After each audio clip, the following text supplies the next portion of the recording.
Saya berusaha melanjutkan pembahasan yang lalu dan kali ini kita insya Allah akan membahas kebencian bisa merusak persatuan. Ya. Jadi pesan yang kita tangkap dari pembahasan ini intinya adalah kita hindari kebencian karena kebencian bisa merusak persatuan, terutama persatuan umat muslimin. Kebencian adalah satu macam perasaan yang ditanamkan oleh Allah. Semua perasaan, apa benci, takut, sedih, putus asa dan sebagainya itu perasaan yang memang ditanamkan oleh Allah pada diri kita sebagai sarana untuk mempertahankan kehidupan yang baik. Baik kehidupan secara pribadi maupun secara sosial. Baik kehidupan secara jasmani maupun secara rohani, terutama rohani keagamaan. Oleh karena itu, kebencian harus dikenal dengan baik. Kita harus mempelajari apa itu kebencian, agar kita bisa mengelola kebencian itu dengan baik. Agar kita bisa hidup secara harmonis dengan diri sendiri, harmonis dengan masyarakat lingkungan, dan yang paling penting, harmonis dengan Allah yang Maha Pencipta. Kebencian adalah perasaan tidak suka yang kuat dan terus-menerus. Benci beda dengan marah. Kalau marah itu hanya sebentar. Tapi kalau kebencian itu perasaan tidak suka yang kuat dan terus-menerus terhadap seseorang atau kelompok yang dianggap merugikan. Kebencian adalah kebalikan dari cinta, yaitu perasaan suka yang kuat dan terus-menerus terhadap seseorang atau kelompok yang dianggap menguntungkan. Jadi, kepada orang-orang yang kita anggap menguntungkan, kita cenderung mencintai mereka. Kalau hanya sepintas atau sekali dua kali kejadian, kita senang. Tetapi kalau itu berulang-ulang dan kita cenderung menyukainya, maka muncullah rasa cinta.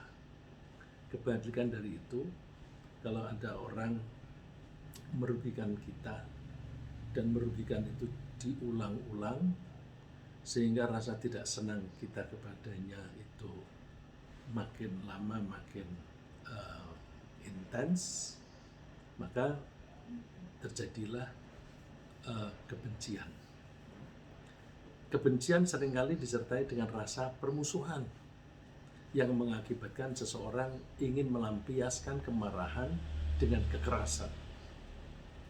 Karena kebencian biasanya menyasar orang atau kelompok yang dianggap merugikan, kebencian biasanya mendorong seorang pembenci tadi untuk menjauhi orang atau kelompok itu, kelompok yang dibenci. Dengan demikian, kebencian adalah semacam peringatan diri, peringatan dini secara insting bahwa ada hal-hal yang tidak menguntungkan kita, sehingga kita perlu menjauhinya.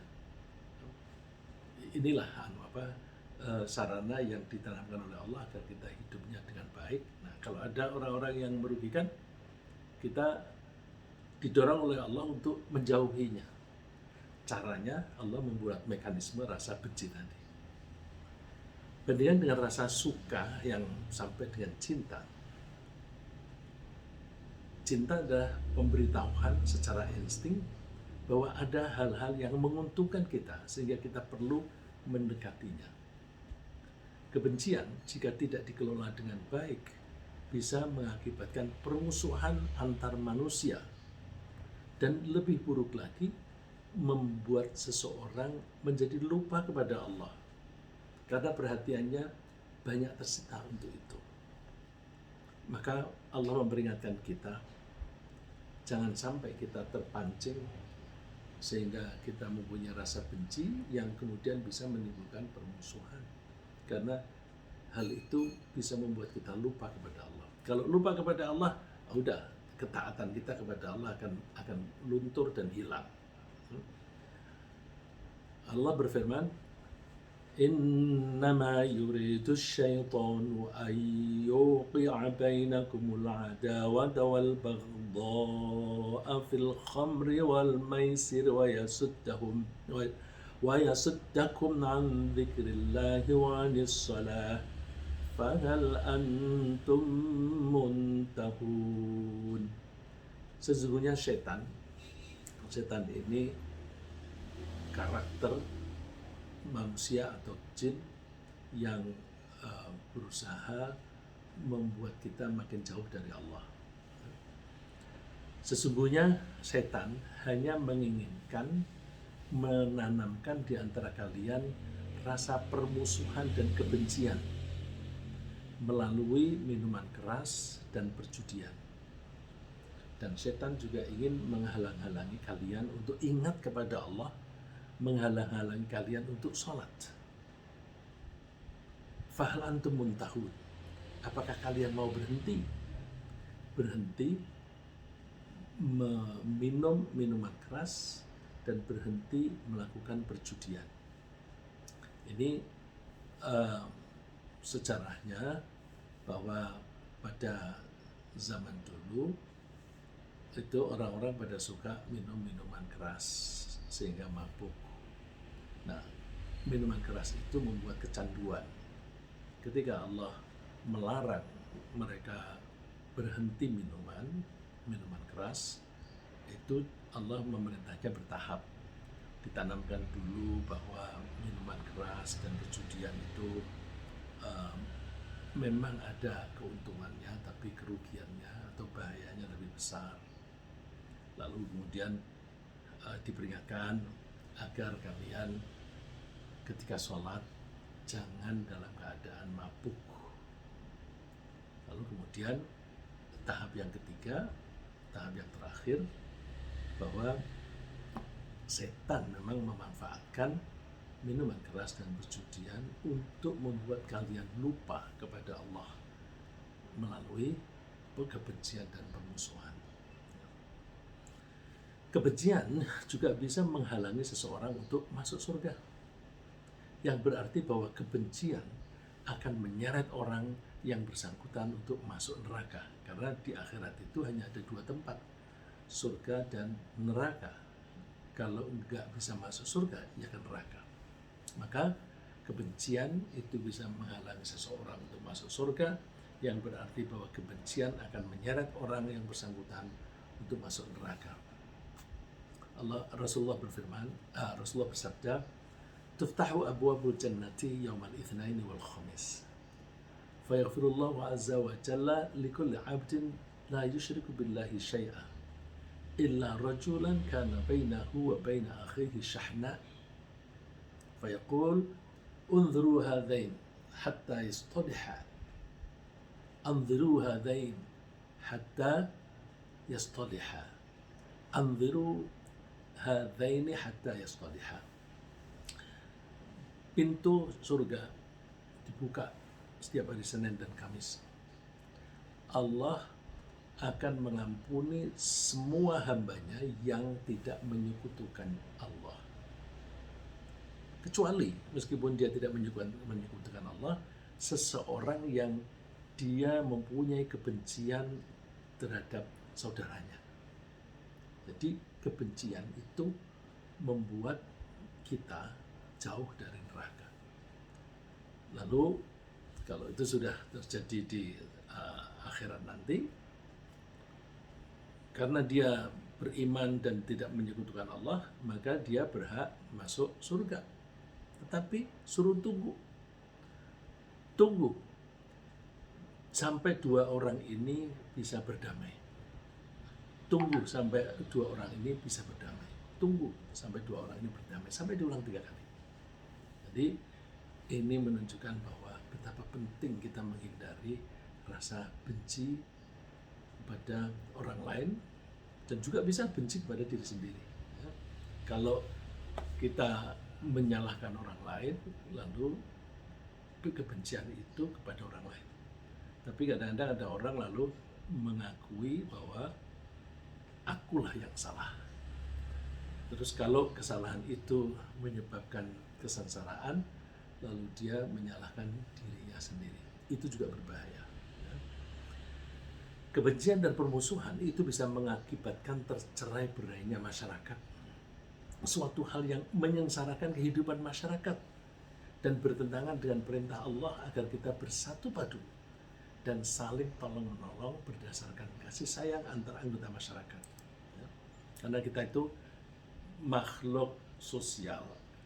Kita diciptakan oleh Allah tidak ada yang sempurna di antara kita. Kita dibuat tidak ada yang sempurna sehingga kita merasa membutuhkan orang lain.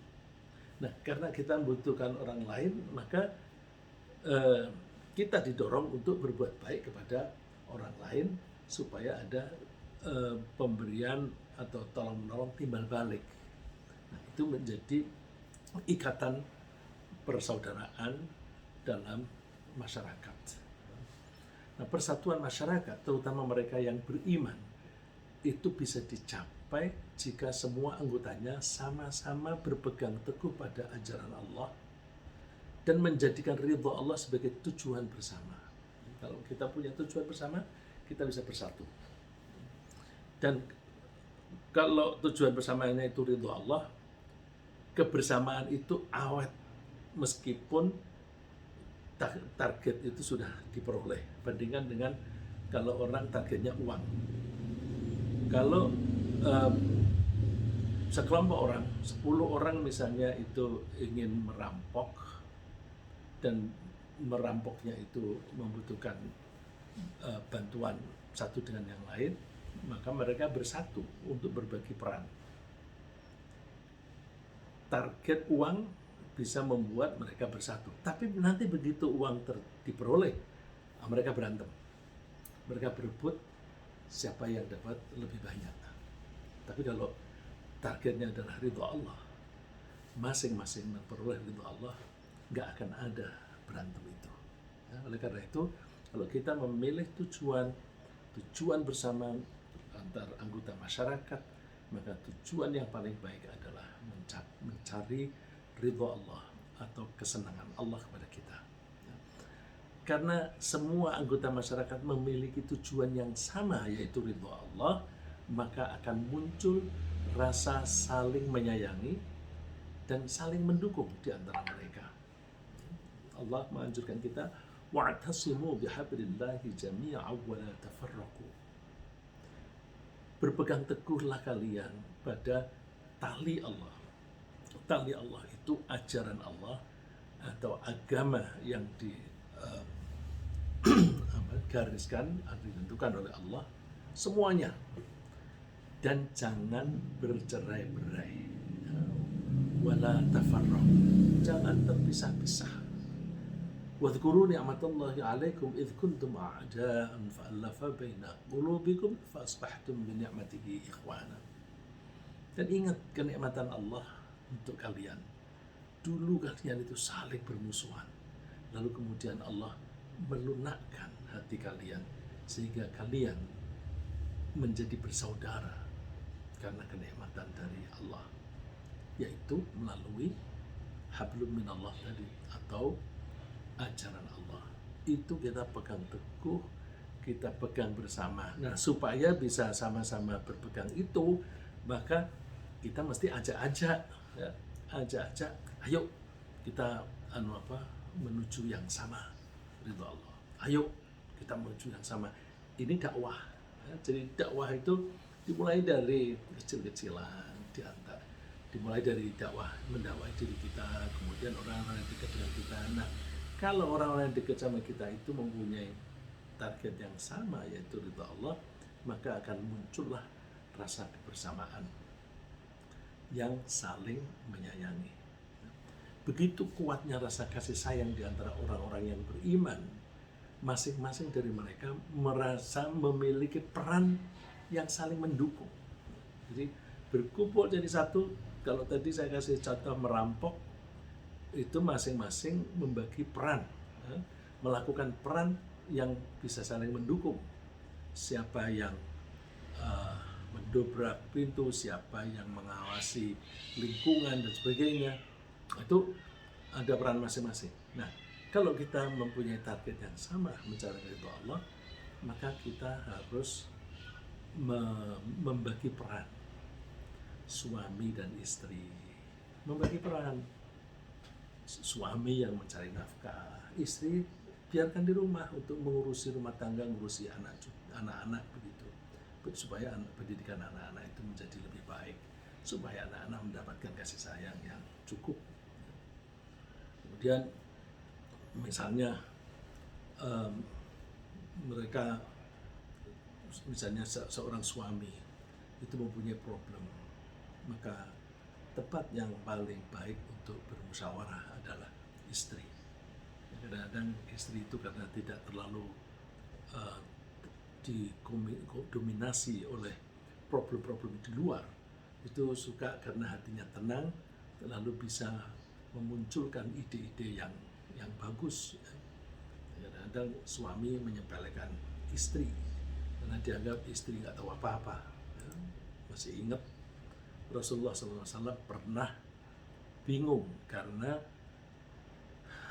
pada waktu di Hudaybiyah, setelah membuat perjanjian damai, perjanjian gencatan senjata dengan orang kafir Mekah, orang-orang pada ngambek karena dianggap perjanjian itu terlalu menguntungkan Mekah dan Rasulullah dianggap terlalu mengalah, sehingga ketika Rasulullah menyuruh mereka untuk tahallul, mereka tidak ada yang mau melaksanakan.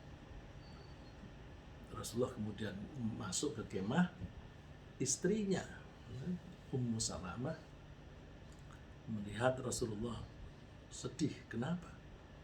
Itu orang-orang tidak mau tahallul.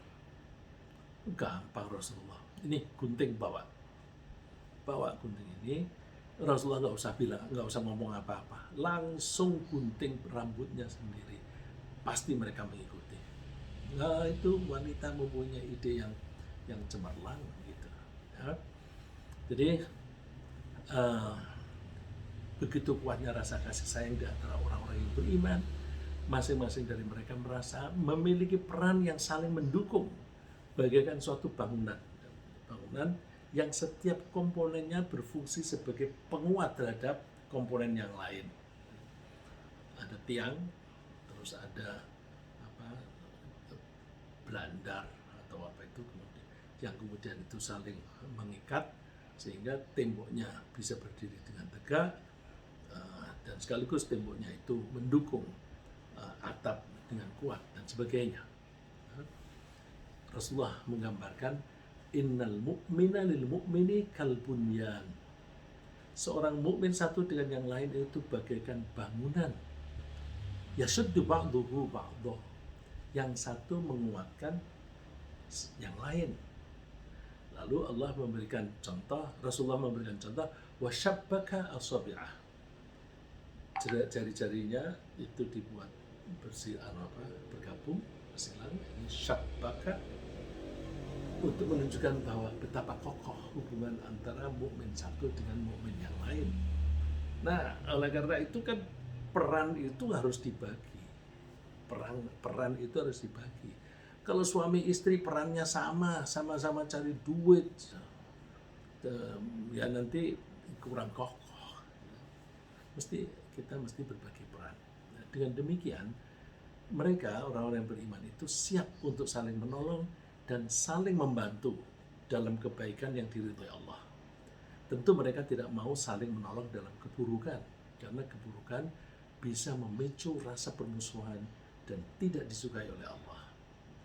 Wa ta'awanu 'alal birri wat taqwa wa la ta'awanu 'alal itsmi wal 'udwan. Saling tolong-menolonglah kalian dalam kebaikan dan ketakwaan. Jangan saling menolong dalam perbuatan dosa dan permusuhan. Kadang-kadang kalau orang yang perilakunya menyimpang, mereka perlu bersekongkol, bekerja sama untuk membela satu dengan yang lain. tapi dalam kejahatan. Kita hindari itu. Perlu diperhatikan pula bahwa benci itu berbeda dengan marah. Seseorang biasanya marah kepada individu yang menghalangi usaha mencapai suatu tujuan tertentu. Kalau kita mau melakukan sesuatu, kemudian dihalangi, maka dia akan marah. Meskipun yang dilakukan itu kejahatan. Copet, dia mau mencopet, ada orang yang matanya melihat terus-menerus, maka copet itu akan marah. Dan mungkin si orang yang matanya melihat terus-menerus itu akan dihajar gitu. Jadi rasa marah itu muncul kalau seseorang mau melakukan sesuatu dengan tujuan tertentu, tapi ada yang menghalangi. Itu muncul rasa marah. Sedangkan kebencian itu biasanya menghinggapi seseorang atau kelompok terhadap orang lain atau kelompok lain yang banyak diceritakan telah berperilaku merugikan kelompok mereka. Seringkali kebencian itu bukan antar individu, tapi antar kelompok. Karena kalau antar individu itu biasanya kemudian ada penjelasan, lalu mereka saling memahami, beres, sudah selesai. Tapi kalau antar kelompok, hal-hal yang dibenci itu tidak begitu jelas. Kadang-kadang hanya cerita-cerita zaman dulu dan sebagainya, atau suatu saat itu ada kejadian, terus muncul rasa kebencian. Jadi seringkali cerita tersebut apalagi dibumbui dengan prasangka-prasangka atau prejudis yang belum tentu benar. Nah, kemarahan beda dengan kemarahan. Kemarahan biasanya berlangsung tidak lama dan mudah mereda jika orang yang dimarahi sudah minta maaf dan mengubah perilakunya. Sedangkan kebencian biasanya berlangsung lama dan tidak mudah hilang meskipun orang yang dibenci sudah meminta maaf dan mengubah perilakunya. Rasulullah memperingatkan agar kita tidak terpengaruh oleh prasangka-prasangka yang belum tentu benar, ya, yang seringkali menyebabkan kebencian dan permusuhan. Ini kan stigma itu kan dari cerita-cerita yang belum tentu benar. Ya. Jadi stigma, prejudis itu bisa menyebabkan kebencian yang tidak perlu. Rasulullah mewanti-wanti, iyyakum wadh-dhann, hati-hati ya dengan prasangka. Fa inna dhanna akdzabul hadits. Prasangka itu adalah percakapan yang paling dusta, paling bohong. Maka wala tahassasu wala tajassasu wala tabaghadu wala tadabaru. Jangan kalian itu mencari-cari kesalahan orang lain. Janganlah kalian saling memata-matai. Janganlah kalian saling marah. Janganlah kalian saling membelakangi. Wa kunu ibadallahi ikhwana. Jadilah kalian itu hamba-hamba Allah yang bersaudara. Allah juga memperingatkan bahwa sebagian dari prasangka itu menyebabkan terjadinya perbuatan dosa. Di samping juga Allah melarang kita membicarakan keburukan orang lain karena hal itu bisa menimbulkan kebencian. Ya ayyuhalladzina amanu ijtanibu katsiran minadh-dhann. Hai orang-orang yang beriman, jauhilah banyak-banyak berprasangka. Kita seringkali seseorang berbuat sesuatu terus kita tuh udah berprasangka. Oh dia mungkin maksudnya gini kali. Oh dia mungkin gini kali. Nah, itu prasangka-prasangka yang seringkali berbahaya. Inna ba'dadh-dhanni itsm. Sebagian dari prasangka itu mengakibatkan dosa. Wala tajassasu wala yaghtab ba'dukum ba'dha. Makanya jangan mencari-cari kesalahan orang lain. Ya. Jangan suka membicarakan aibnya orang lain. Membicarakan aibnya orang itu lain itu diumpamakan oleh Allah seperti makan daging temannya sendiri dalam keadaan mati. Ayuhibbu ahadukum ayyakula lahma akhihi maitan fakarihtumu. Apakah kalian itu suka makan daging saudara sendiri dalam keadaan mati? lalu kalian tidak menyukainya itu. Wattaqullah innallaha tawwabur rahim. Bertakwalah kepada Allah, sesungguhnya Allah Maha menerima taubat dan Maha pengasih. Allah juga memperingatkan agar kita tidak terlalu bangga dengan apa yang kita peroleh. Kita seringkali bisa membeli kendaraan baru, bangga, wah ini prestasi gitu. Ya, mobil seringkali dijadikan simbol prestasi. Ya, Allah memperingatkan agar kita tidak terlalu bangga dengan apa yang kita peroleh, baik itu berupa harta, jabatan, atau keterkenalan. Karena hal itu bisa menimbulkan kesombongan. Kesombongan itu suatu sikap yang bisa menyebabkan tumbuhnya kebencian dari pihak lain. Kok bisa? Iya, karena kita semua diberi perlengkapan oleh Allah rasa harga diri. Kita masing-masing itu merasa punya harga diri dan kita seringkali mengukur harga diri saya itu seberapa. Kalau kita mau ngecek bahwa harga diri saya itu seberapa, bagaimana saya mengukur? Coba kalau kita sedang berbicara dengan seorang yang senior, pinter lagi, maka kita berbicaranya itu dengan nada yang rendah, dan kita pun memilih kata-kata yang sopan. Tapi kalau kita berbicara dengan orang yang di bawah kita, misalnya sopir kita, membantu kita, itu suka-suka nada yang tinggi, dan pilihan kata-katanya itu juga bukan kata-kata yang halus. Nah, itu berarti kita setiap saat, sadar atau tidak sadar, kita itu selalu mengukur harga diri kita. Harga diri kita segini, orang yang kita hadapi itu segini atau segini. Nah itu kalau orang itu merasa punya harga diri, kemudian ada orang lain yang sombong, sombong itu mengangkat harga dirinya terlalu tinggi, lebih tinggi daripada yang semestinya. Nah, sombong itu orang yang mengangkat harga dirinya tapi tidak realistis. Dia merasa lebih daripada yang semestinya. Nah, orang-orang yang lain itu pasti tidak suka karena orang lain merasa direndahkan. Nah, direndahkan itu mengganggu rasa harga diri tadi. Ya. Jadi kita hati-hati, jangan terlalu bangga dengan apa yang kita peroleh, baik berupa harta, jabatan, atau keterkenalan. Karena itu bisa menimbulkan kesombongan yang bisa menumbuhkan kebencian dari pihak lain. Allah wanti-wanti, wala tafrahu bima atakum. Kalian jangan bangga dengan apa yang Allah telah berikan kepada kalian. Wallahu la yuhibbu kulla mukhtalin fakhur. Allah tidak suka kepada orang yang sombong dan membanggakan diri. Apa sih bedanya sombong dan membanggakan diri? Kalau mukhtal itu menganggap orang lebih rendah, goblok kamu, dasar, bego, itu dia merendahkan orang lain. Fakhur itu mengangkat diri, aku ini kan yang paling pintar, terus pokoknya mengangkat dirinya sendiri. Aku ini paling dibutuhkan. Siapa yang berani marah sama aku? Ya, misalnya seperti itu. Ya. Perilaku yang lebih dahsyat potensinya untuk memecah belah umat adalah kesombongan penguasa.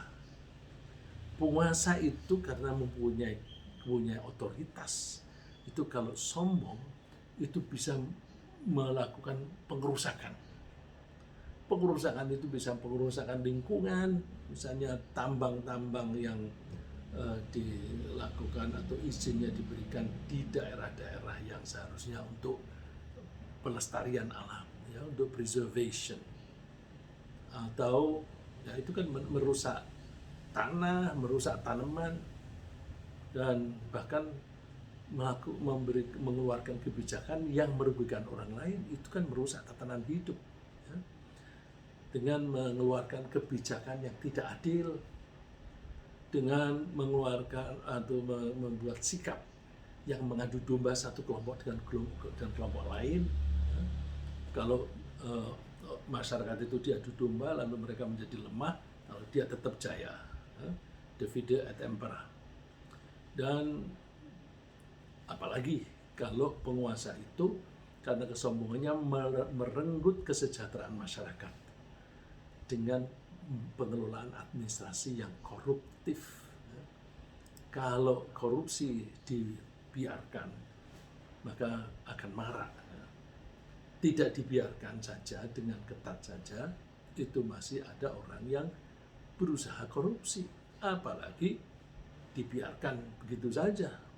Lembaga-lembaga yang seharusnya melakukan law enforcement itu diperlemah, maka pasti akan terjadi korupsi sana sini. Apalagi kalau yang korupsinya itu justru orang-orang yang seharusnya menegakkan law enforcement. Allah mewanti-wanti.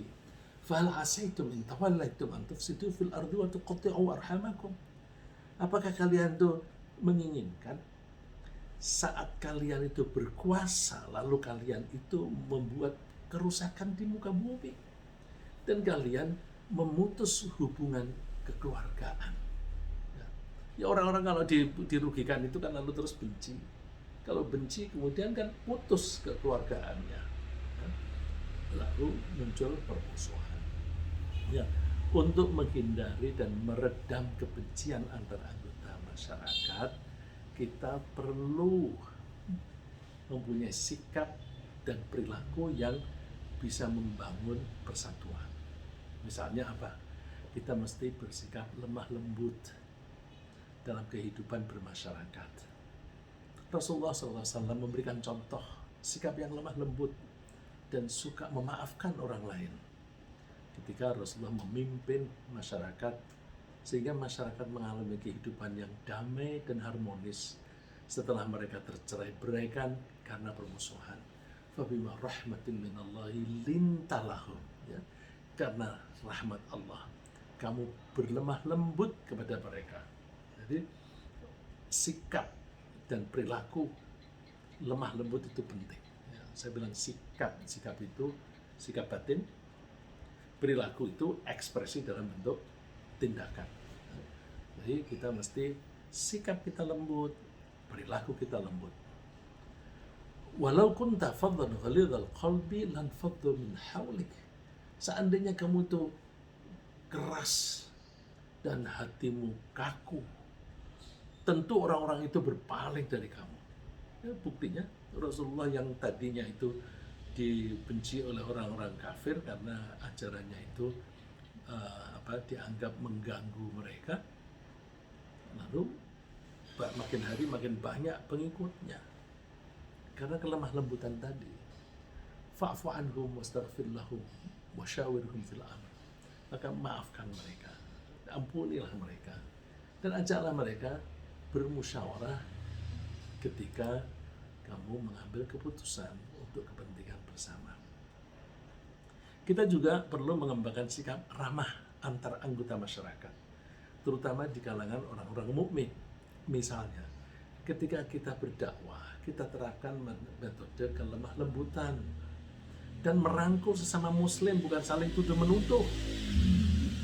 Saling rangkul-rangkul, oh begitu, ya itu bisa karena ada dalilnya begini.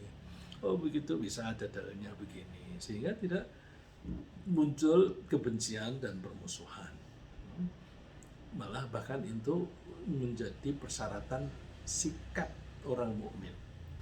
Rasulullah mengatakan al-mu'minu ya'lafu wa yu'laf.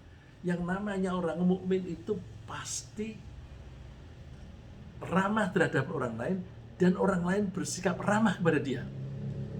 Ya'lafu wa yu'laf. Tentu dimulai dari kita dulu. Kalau kita ramah, maka orang lain akan ramah pada kita. Kalau kita kasar, orang lain akan kasar sama kita. Maka orang mukmin masing-masing harus membangun rasa keramahan dengan kasih sayang. Itu sehingga menjadi karakternya orang mukmin. Kalau misalnya kita bergabung dengan sekelompok orang, enggak, aku gak suka, rese mereka. Kalau yang kamu katakan rese itu orang banyak, jangan-jangan yang salah kamu sendiri. Kalau yang rese itu satu orang, yang lain baik-baik, dia rese, ya ada kemungkinan ada sesuatu yang salah pada dia. Tapi kalau nggak mau itu orangnya rese-rese semua, itu berarti dari kita nggak bisa ya love. Kita mesti ramah dulu pada orang lain, nanti orang lain akan membalas, merespon dengan ramah. Ya, kadang-kadang manusia itu seperti cermin. Ya, kalau kita kasih sinar hijau, maka pantulannya hijau. Kita kasih sinar merah, pantulannya merah. Ya, kalau kita kepengen orang lain itu memantulkan keramahan, kita kasih keramahan. Gitu. Wala khaira fi man la ya'laf. Orang yang tidak menyayangi, tidak ramah kepada orang lain itu nggak ada baiknya. Udahlah, tinggalkan aja ketidakramahan itu. Ya. Wala khaira fi man la ya'laf wa la yu'laf. Tidak ada kebaikan bagi orang yang dia tidak ramah dan tidak diramahi orang lain. Nah, supaya bisa disukai orang lain gimana? Khairun nasi anfa'uhum linnas. Orang yang paling baik adalah orang yang paling bermanfaat untuk orang lain, paling memberi kemanfaatan orang lain. Hati-hati, kadang-kadang ada orang bilang, wah aku dimanfaatin. Hati-hati kamu dimanfaatin mereka. Nah, kita itu kepingin hidup menjadi orang yang bermanfaat. Ketika orang memanfaatkan kita, itu kan kita bersyukur. Alhamdulillah ada orang yang memanfaatkan saya sehingga hidupku bermanfaat untuk mereka. Gitu. Jadi pikiran kita tuh bagaimana aku memberi manfaat kepada orang, memberi manfaat orang lain. Itu kalau kita lakukan dengan tulus, maka akan muncul rasa ya'laf, ya, ramah pada orang lain. Ya. Saya kira sementara begitu ringkasnya yang kita bahas pagi ini, bahwa kebencian jika tidak dikelola dengan baik bisa mengakibatkan permusuhan. Kebencian menghalangi seseorang masuk surga.